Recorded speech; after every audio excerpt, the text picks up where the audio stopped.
This question is from NEET 2022 examination. Statement of the problem says two pendulums of length 121 centimeter and 100 centimeter.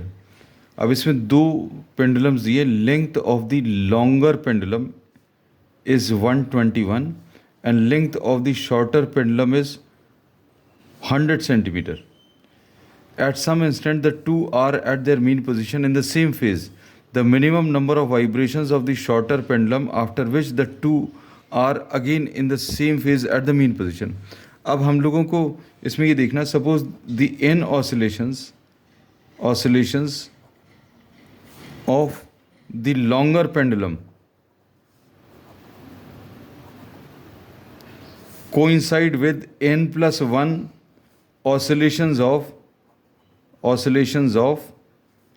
the smaller pendulum.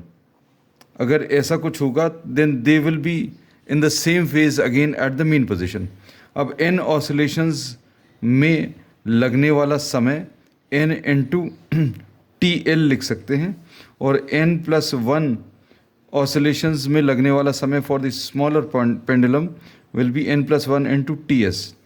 अब इसको simplify करें.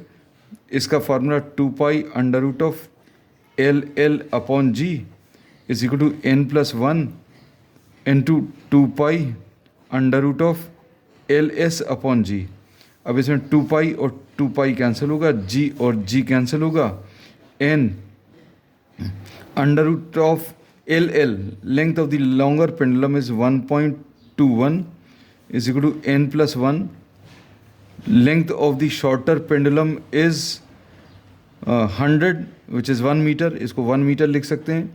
This will be 1. So n into 1.1 will be equal to n plus 1. अब इसमें इस n को इधर transfer करें तो 1.1 n minus n is equal to 1 आ जाएगा. तो 0.1 n इज इक्वल टू 1 और n will be equal to 1 upon 0.1. So n will be equal to 10 oscillations. So 10 oscillations of the longer pendulum. लेकिन इन्होंने क्या पूछा है?